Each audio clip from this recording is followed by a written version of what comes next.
Hi guys, it's me, Alexa from Alexa Plays Games. So today I wanted to try something a little bit different, and I mean, I'm not a pro, so take my commentary as you will, but I think it's an absolute travesty that no one is making videos about these matches. Juan Carlos team or JCT were literally David facing two Goliaths last monthly final, and yet no one is talking about it. So I'm gonna talk about it. This is going to be the first of two videos. I'm also going to make a video for JCT versus SEMN as well. I just felt like an hour-long video might be a bit intimidating for most viewers, so I decided to split it in two. But without further ado, let's get into the insane match between JCT and Tribe during the 2024 April monthly finals. From what I gathered from Second streams, JCT were going into this matchup without much optimism. Tribe is a well-established pro team who has made it to World every single year since the first Brawl Stars World Finals. This team in particular has been around the block a few times and have competed together for years, which means they're going into this match with a truckload of experience, not just playing the game but also how to play the game together, which is what matters in 3v3 modes. Newly formed teams like JCT often struggle against well-established teams because they're learning how to work as a team and just now gaining experience competing at this level. While these players aren't new to the scene, SecondBest has been around since 2021, you could tell during this month's qualifiers and last month's monthly finals that they were still finding their footing and figuring out their own team's strengths and weaknesses. But I could see that they had huge potential in the last monthly finals, and while SecondBest stole the show as he is wont to do, I came away from that match thinking that all three of them just needed more time playing together to flesh out the dynamics of their team. Also, just a random side note, wasn't Pain super cute on stream? Like, just so adorable. Anyway, okay, I digress. Getting back to it.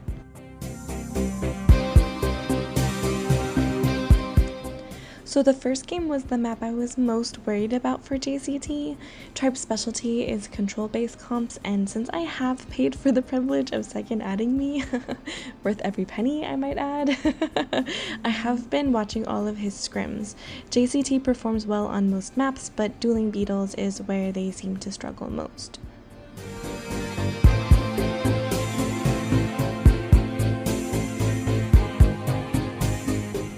JCT started out with Pam, which was no surprise to me. They love their healing comps in Hot Zone. Ems is also really great on this map. It's perfect for her range and she is a great tank counter, so she could act as a deterrent if that's the direction JCT wanted to go. So of course, Tribe went Byron because you gotta fight healer with healer. This pick also made me think, oh, they're definitely going with the tank last pick, so I hope JCT would prepare for that. Of course, undeterred, they went with Sam. And I mean, Second loves Sam on this map because he has the tank and the healing from his knuckles, but I was worried about him playing Sam into Ems. Also, I'm not the biggest fan of Stu in Hot Zone. He could wall break, but he's a single shot brawler, and I prefer brawlers who can pierce through multiple targets in Hot Zone. Finally, my suspicions were proven correct, and Tribe went with Rosa, which concerned me. Rosa can do grass cheese on this map if you use her Grow Light gadget, which plants grass, and Plant Life Star Power, which heals her while she's in the grass. She can plant grass all over the zone and make it really hard for you and your teammates to step on the zone, let alone maintain control of it. So yeah, that pick worried me. JCT really surprised me by not going Wall Breaker Stu, since that is why most players go Stu on this map, and instead used his Speed Zone gadget. But once I saw their strategy, I realized why. They clearly wanted to use the walls to spawn trap Tribe and prevent Rosa from even getting on the zone to plant her grass in the first place, and that meant beating them there. Kinda brilliant, I'm not gonna lie. Once they had Pam's turret in that spot to heal JCT and inflict damage on Tribe, Second could wreak quite a bit of havoc with Sam, using the turret and his knuckles to heal up. It also became clear why they picked Sam instead of another tank to spawn trap, because Sam gains a speed boost when he throws his knuckles, and speed was what was keeping JCT on the zone and in control of the mid.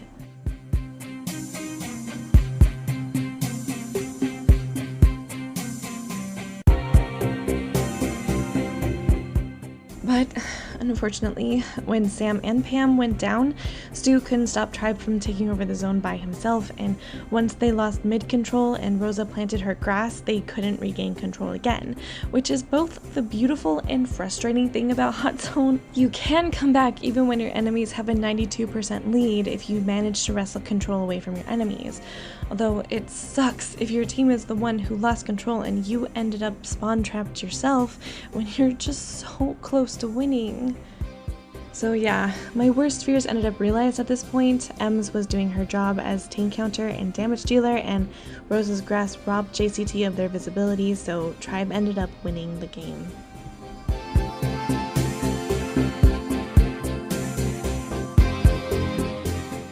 While I do think JCT's strategy was super smart, once Tribe wised up to what JCT was up to, they were able to prevent them from getting things rolling in game 2. I think what made the biggest difference was keeping Sam back with Ems. Once you have a tank in your spawn, it can be so hard to get rid of them, so keeping Ems on Sam was the smartest thing they could do in the early game.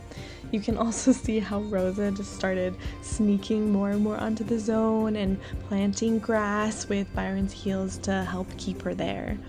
If you want to do Rosa grass cheese, this is the perfect example of how to do it. If you're using her in ranked, do it just like Tribe. Wait until the last pick and make sure the other team doesn't have anyone who can destroy your grass, and you'll be able to gain mid control and dominate the zone. I've done this quite a few times in ranked and playing ladder. It can be hard to achieve if your teammates are trash, but if you have one semi-decent teammate, it's pretty easy to pull off.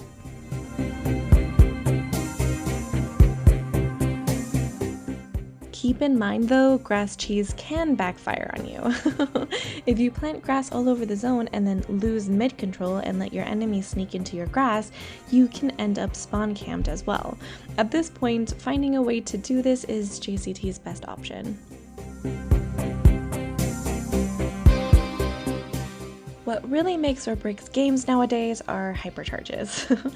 This game is actually really unique because only one brawler drafted has a hypercharge currently, Rosa. So while JCT had managed to gain mid control and successfully invaded Rosa's grass, which is already an incredibly difficult thing to do at this point in the game, they didn't have a hypercharge brawler who could handle a hypercharged Rosa.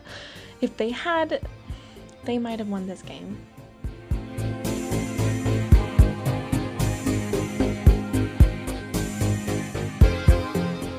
But we're just getting started, you guys.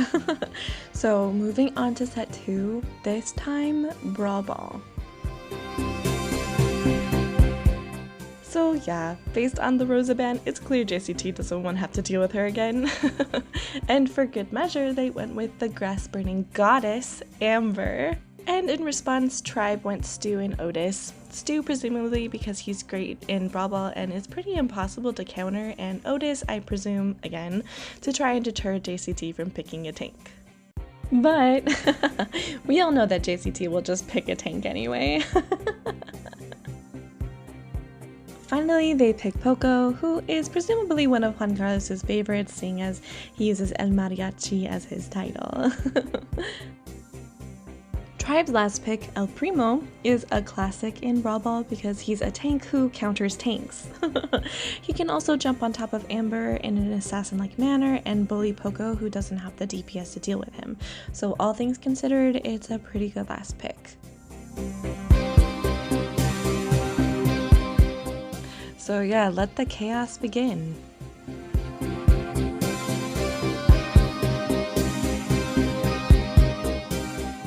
Based on how spread out Amber's basic attack is, it's clear that Pain is being very careful not to let her ammo bar fall too low. Which, again, he's just such a good Amber player, you guys. Seriously, he's amazing. But I digress. It seems both sides are trying to feel out which lane they should go down because everyone is going back and forth. Zulon does make a play at Amber, but Pain manages him easily, allowing Second to also push up the map with him. Pain also lands a beautiful throw and burn on Otis, but as Livy, with like the reflexes of a god, still manages to take Amber down. And Tyrant on the Stu takes out Poco, which allows Zulon to target Second and Tyrant to push up with the ball. But it looks like with Ash's range, El Primo can't really counter Second's Ash very well.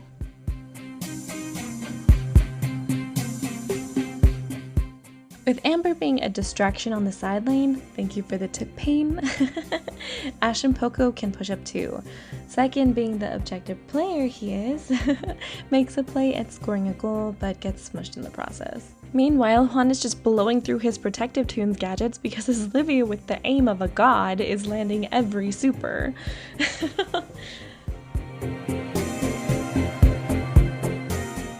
Second here, being the objective player he is trying not only to dodge all of Tribe's shots, but also make sure the ball is in a good place for when his teammates respawn. He, unfortunately, is not an actual god and eventually succumbs to the 1v3.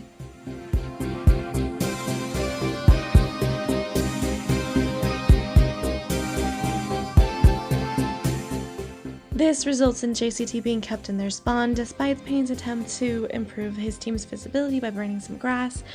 Tribe take advantage of the mid control and make a play for the goal. Zulan, using a classic El Primo throw, manages to kick the ball into the net.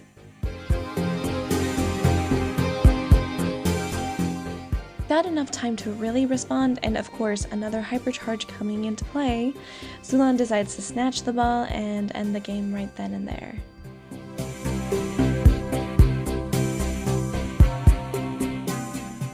Honestly, I feel like the first game was messy on both sides. There didn't seem to be much coordination on either team. I knew if JCT were to stand a chance at this point that they needed to all work together and push forward together. Second, though, Ever the objective player snatches the ball and tries to position it where he could make a play. But Tyron doesn't miss his shots, which forces Second to retreat.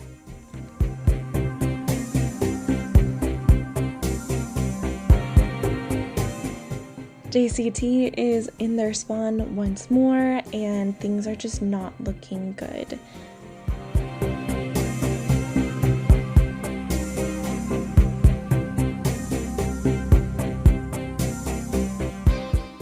Both Livy on the Otis and Tyrant on the Stu are keeping all of JCT's health low, which is making it a lot harder for them to push forward. Pain, though, manages to get some map control in and burns a significant amount of grass, which forces Tribe to all attack from the same lane.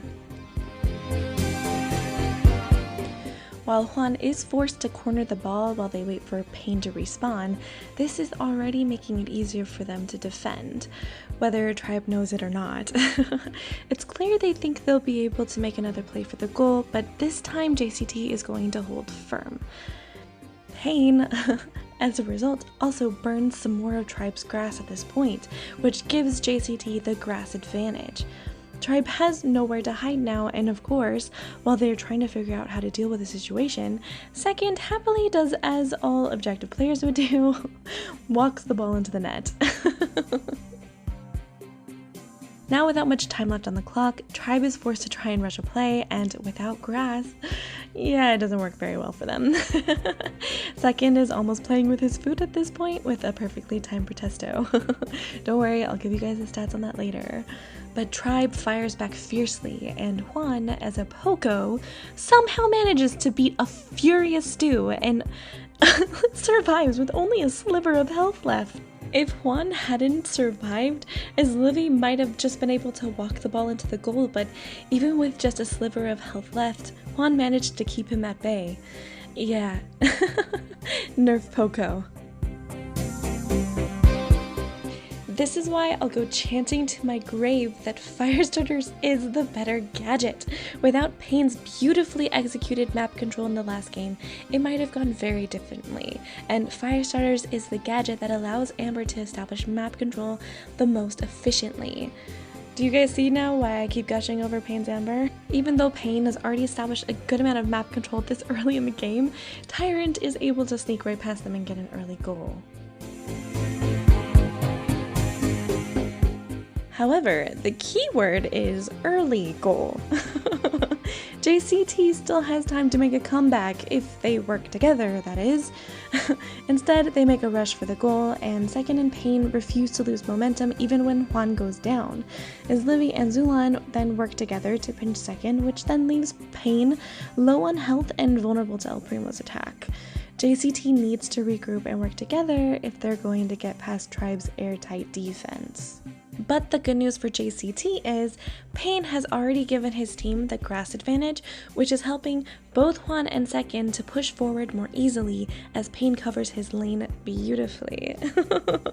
Zulan goes after Second again, but this time through the power of friendship, as Second would say, Juan and Second manage to work together to take down El Primo. This gives JCT the momentum they need to put a lot of pressure on Tribe, with Pain on one side unleashing the fury of my fire goddess Amber, and Second on the other menacing them with Ashe, who is by no means trash tier in his hands. Tribe is trapped in their spawn and the JCT win the fight and score. JCT has the momentum and they have the map control, but they still need to figure out a way to score another goal. They haven't won just yet.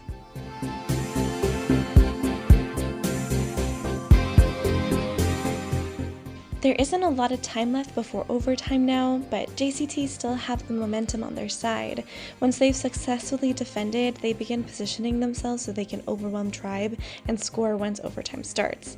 Since they still have the grass advantage until that happens, they're able to move forward while Tribe is forced to hang back.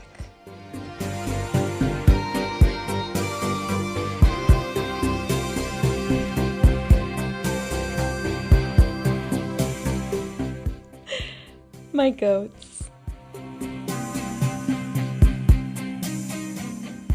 While the huge role that Pain played won't be reflected in the stats at the end, his map control coupled with an unstoppable Ashe and unnerved Poco clearly gave El Primo and Stu a hard time. Since Otis has the range, you can see that reflected in the stats, but the other two clearly struggled once they had no grass to work with.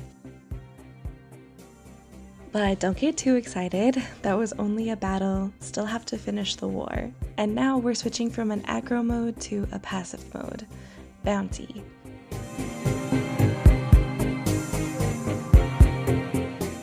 Shooting Star immediately makes me think of sharpshooters, so stealing Nani first pick is not surprising from Tribe. JCT follows that up with an RT pick. RT is pretty tanky, which means Nani can't just delete him like she can delete a lot of sharpshooters with RT's range. Belle is also a good pick on this map, especially with Piper banned. She has one of the longest ranges in the game, so she can deal with most sharpshooters really well. Tribe then picked Gray, probably to prevent JCT from picking a thrower last pick, since certain throwers can be so oppressive on this map without a means to counter them. And then Mandy. It seems like they're trying really hard to outrange JCT as much as possible. Tribe may have predicted a thrower, but I doubt they saw this coming. Tribe, having selected 3 squishy brawlers, left them vulnerable to aggression that Sam will provide, in the right hands, that is. And I mean, you can put Second on literally any brawler and he's gonna find a way to complete the objective, so why not just give him Sam in Shooting Star? Why not? Since aggressive brawlers present such a threat to squishy brawlers, Second's mere presence in the mid will keep Tribe on high alert. This aggro play is just such Zulan, but also incredibly ill-advised, with Second waiting for his opportunity just a few tiles away. Tyrant TPing in was also shockingly funny, I'm not gonna lie. I mean, Tyrant is great with aggro brawlers, but I think he overestimated Gray's attack damage. But this part is also just so hilarious to me as well, because you can just hear Second say, "I want my knuckles back." Now with the largest bounty over his head, the best thing Second can do is hang back at this point. So of course, he takes this opportunity to argue with Juan over who is better, SK or Zeta, and paints their spawn Zeta neon green in between Jukies. Speaking of which, here are the stats so far. I'll break them down while Tribe desperately tries to get a kill and catch up to JCT. You'll get the most protestos always because they're his brand, but also it's part of his aiming finger fidgets that all pros do, but Second's is just one of a kind. Zeta sprays are climbing steadily. I feel like he uses Zeta sprays to pump himself up, or of course to be petty when someone else uses another team spray, like just now. Zeta pins are usually reserved for when he's really happy or again, when he's being petty. And crying pins are the most rare, but they are a relic from his gameplay from before the dawn of the Protesto, so I'm sure one or two will make an appearance eventually. With second being the lovable but unreachable Zeta spraying protestoing troll in the corner. With all the stars Tribe needs to win the game, JCT were able to snag the first win of the set.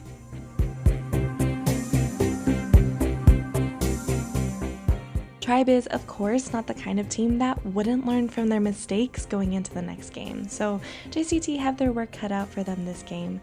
This time, Zulon managed to stop second in his tracks and took the blue star in the process, proving second can't use the same old tricks from the last game.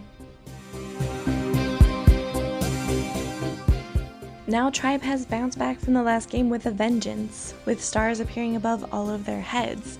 With the lead, they can do what they do best, establish area control and force JCT to go on the offense and make mistakes. This is where Tribe's strategy to outrange JCT comes in handy. Both Payne and Juan Carlos are forced to walk into Tribe's range to hit a shot, and Tribe has positioned themselves in a way that allows them to control half of the map with their range, making pushing forward a minefield for JCT. Sam can be a menace and apply a lot of pressure, as long as he has a wall to throw his knuckles against, so Tribe break the wall and force second into the corner. See? I told you there'd be a crying pin eventually.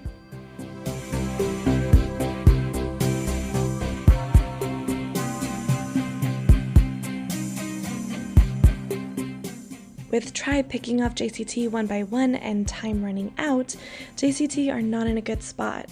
It will take stealing all of Tribe's stars to win this game, so they're going to be forced to make another push if they want any hope of winning this game.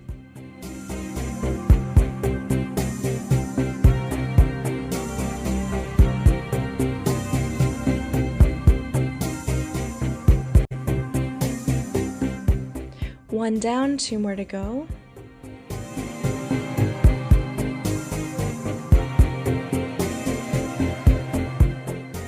Two down, just one left. Oh my god, and he did it. He is the best objective player I have ever seen. With these stats, you would have thought Tribe won. Damage and kills are great and all, but at the end of the day, if you want to become a good 3v3 player, you always have to keep the objective in mind, and that is what Second is best at. Next up, knockout with Out in the Open. If JCT can win this set, they'll have been one of the two titans of the region, but let's not get ahead of ourselves.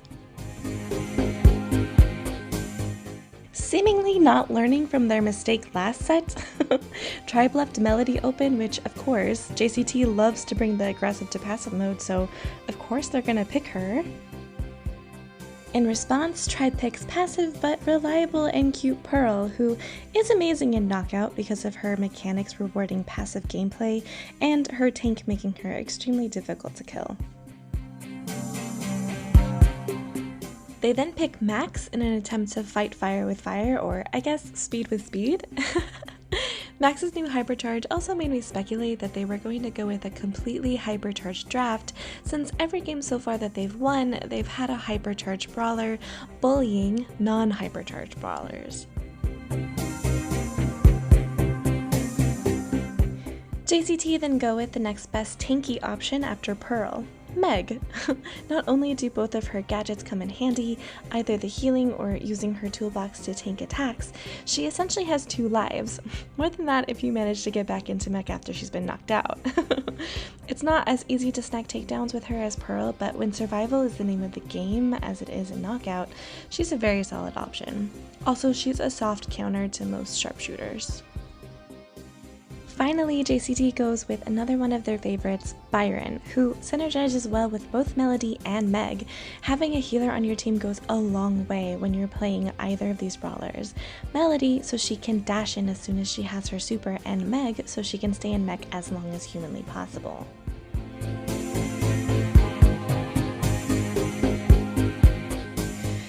Tribe surprised me here by going a non-hypercharged brawler. I really thought they were going to go with all hypercharged brawlers. But Buster can be a threat in Knockout, especially since he can passively charge up his super, and then he and his team can push up the map with his projector.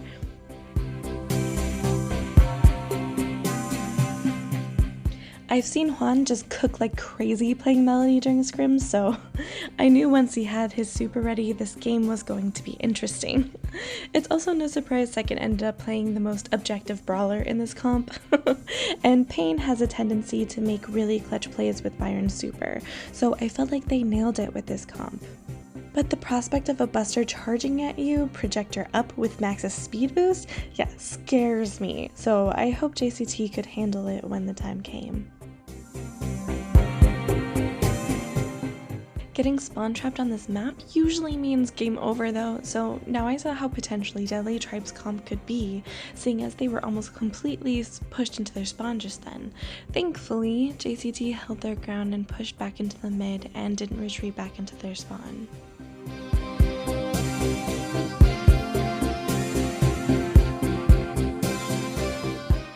Pain might have been thinking the same thing as me because he targeted Max until she went down. She went down with a hypercharge, but for this round at least, it was such a clutch kill. Pain is great at those on the Byron. But boy did that hypercharge come back to haunt them. Max is so fast hypercharged, Tyrant had already made it all the way to their side of the map before JCT had managed to leave their spawn. Like I said, spawn trapped is not where you want to be. But as Livy broke that wall for reasons I cannot fathom, I guess to try and get an early kill, so Juan was able to swoop in and take him out. Yeah, Tribe made a huge mistake giving Juan Melody. He's so deadly playing that brawler.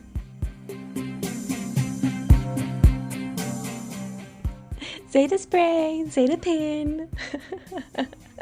Second is clearly happy. It is match point, but they shouldn't get ahead of themselves. While Tyrant is being a nuisance on the top right, Second and Juan are doing a good job of pushing as Livy and Zulon back. Since both Pearl and Buster have to play a passive until they're ready to make a play, it makes sense Second and Juan would target them at this point. Clearly, in this game, with the momentum they gained from the last game, JCT has decided to push Tribe into their spawn instead.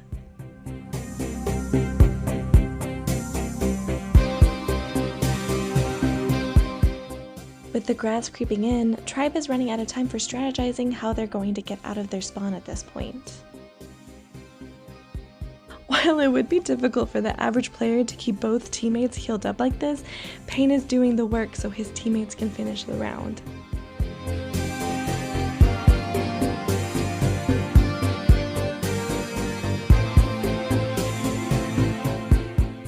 But even though it's not a hypercharged super, Tyrant is still able to give his teammates a speed boost, so they're able to push JCT back into their spawn again. JCT is fine for now, but they know the fog will be coming in eventually, so they have to find a way out of their spawn. When you're in this situation, the best way to do this is to try and take out one of your enemies, but there's a reason most players bring a wall breaker on this map. Getting trapped in your spawn on this map puts you in a horrible position, and snagging that takedown from this angle can be next to impossible. Not only that, this time as Livy doesn't make the same mistake of breaking their wall and letting them out of their spawn, so instead of Melody getting the better of him, he's able to delete her. From there, both Second and Pain are left cornered and have nowhere to run.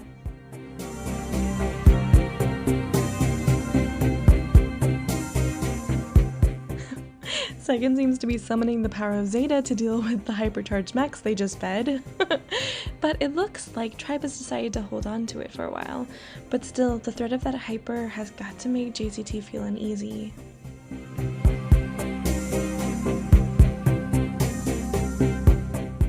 Once more, they manage to push Tribe into their spawn, but again, the hypercharge is what makes or breaks the game. JCT isn't done yet, but if it weren't for those hypercharges, they would have been in a much better position.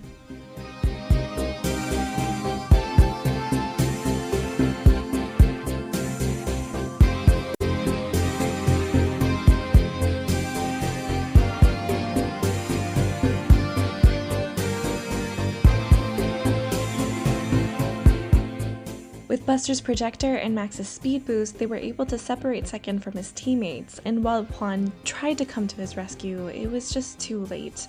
Tribe was able to pick them off one by one.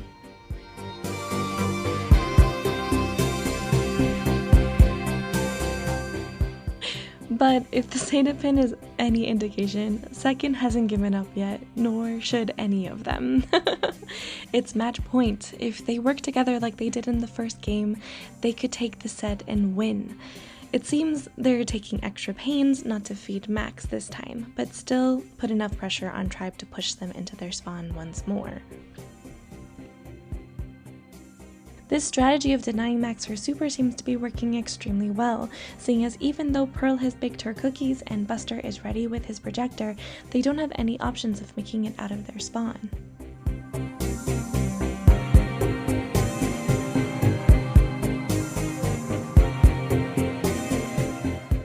Even though Max is low, once they finally charged up her super, they decided to send Buster and Pearl out to create some space. This proves to be a horrible decision. Even though they knock Meg out of Meg, Second still managed to take down Pearl with tiny Meg zaps. And Juan, though low on health, activates Melody's shield and takes out Max. From there, Zulan is easy to pinch. One round away from taking the set, but still haven't seen Juan Carlos unleash his true Melody potential.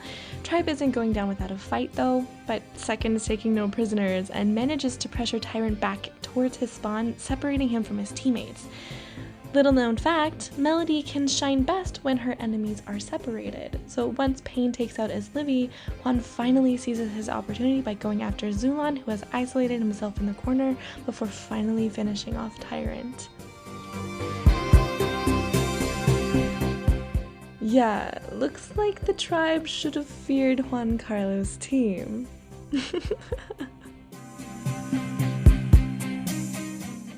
The viewers named Pain the MVP, but honestly, each of them had their MVP moment during this match.